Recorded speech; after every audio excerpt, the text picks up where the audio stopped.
இது வீடியோக்கான டிடிஹெச் இது ப்ராப்ளம் என்னன்னா சுத்தமாக பவர் ஆன் ஆகலை. பழைய மாடல் ஆனால் அது சுத்தமாக பவர் ஆன் ஆக மாட்டேங்குது. சரி வாங்க நான் பார்த்துடலாம்.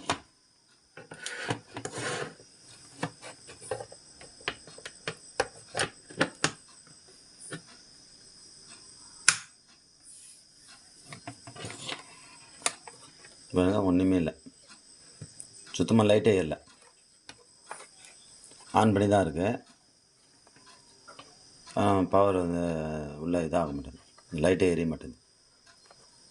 சரி வாங்க நான் பார்த்துருவோம்.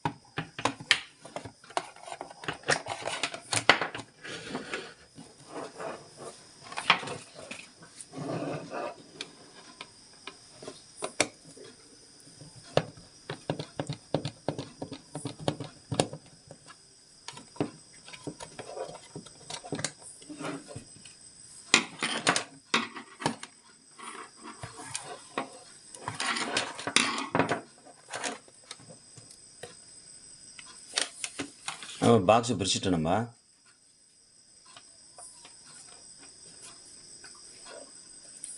நம்ம ப்ராப்ளம் என்னான்னு பார்க்கணும். அது இதில் எஸ்எம்பிஎஸ்சில் தான் பார்க்கணும். இந்த பவர் செக்ஷன், பவர் இதுக்கு வரக்கூடிய பவர் இது தான். இங்கே இதில் தான் நம்ம பார்க்கணும்.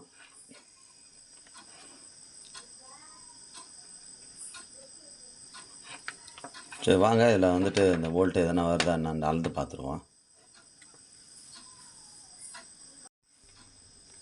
இந்த வோல்ட்டு வருதா நான் பார்த்துருவோம்.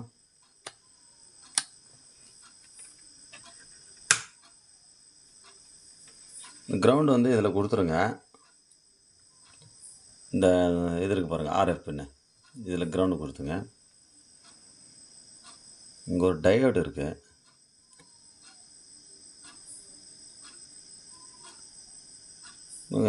ஒன் வோல்ட் காட்டுதுங்க, 0.9 0.8 இந்த மாதிரி தான் காட்டுது. ஆனால் வந்துட்டு வோல்ட் வரல. அது என்னன்னு பார்ப்பாருங்க. பாருங்கள், சுத்தமாக லைட்டு இந்த இடம் லைட் எரியும், இந்த லைட்டே இல்லை.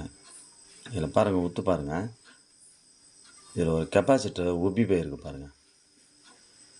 இந்த எஸ்எம்பிஎஸ்சில் நான் உங்களுக்கு அந்த இதை கைட்டே காட்டுறேன் பாருங்கள்.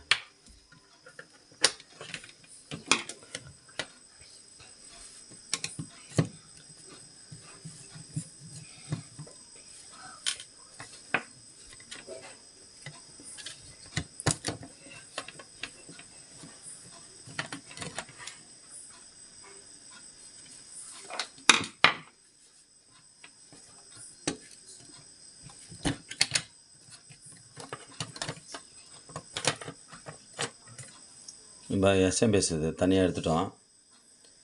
பாட்டு இந்த பாருங்கள், இந்த கெப்பாசிட்டர் வந்து இதே போயிடுது, உப்பி போயிருக்கு.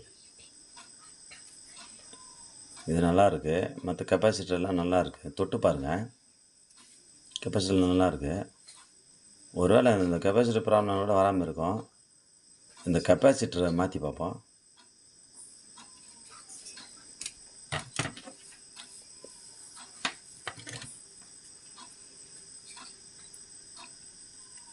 இந்த கெப்பாசிட்டர் தாங்க.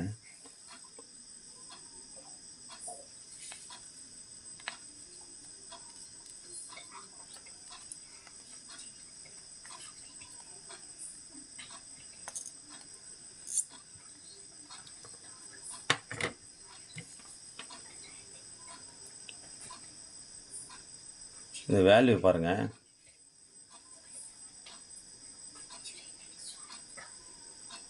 470 470 EFD 16 வோல்ட்டு. இந்த கெப்பாசிட்டர் ஒரு மாதிரி டேமேஜ் ஆகி போய்க்குது. சரி, இது மாற்றி பார்ப்போம்.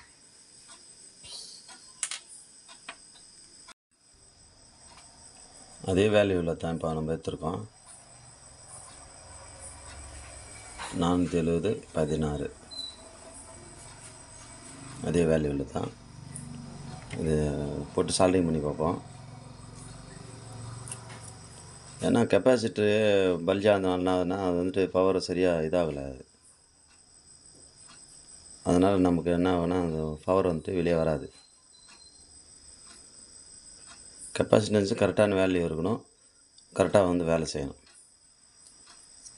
அப்போ தான் நமக்கு வந்துட்டு கரெக்டாக அந்த பவர் வந்து அவுட்புட் ஆகும்.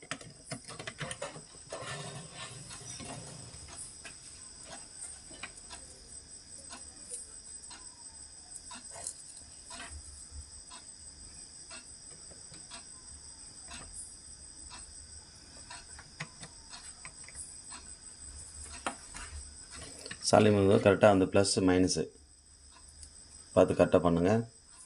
ஏன்னா அந்த சிம்பிள் மெயின் மாற்றி பற்றி வச்சிங்கன்னா கெப்பாசிட்டர் வெடிச்சிடும்.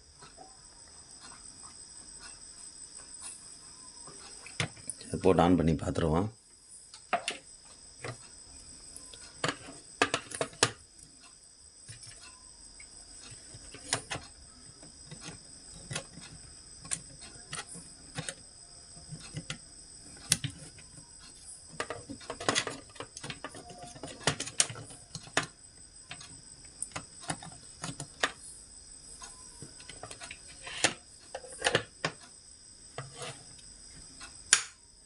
பாருங்கள், போட்டோன்னு ஆன் ஆகிடுச்சு பாருங்கள். அது ப்ராப்ளம் என்னென்னா அந்த கெப்பாசிட்டர் தாங்க. அந்த கெப்பாசிட்டர் போனதுனால தேவையான வோல்ட் வரல. இப்போ பாருங்கள், இந்த டிஷ்ஷு வந்துட்டு கரெக்டாக வந்துட்டு வந்துடுச்சு. இப்போ நம்ம இதை எடுத்துன்னு போயிட்டு அங்கே டிஷ்ஷில் போட்டு கனெக்ஷன் கொடுத்தோம்னா கரெக்டாக வேலை செய்யும். ஈஸி தான், ஒன்றும் பிரச்சனை இல்லை. பார்த்து பண்ண வேண்டியது தான்.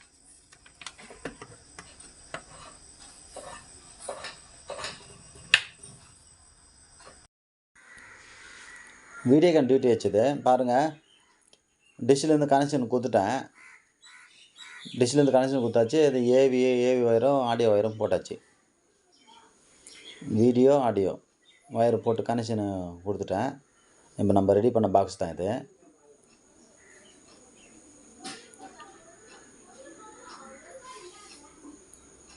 பாருங்கள், இப்போ சுவிட்ச் ஆன் பண்ணுறேன்.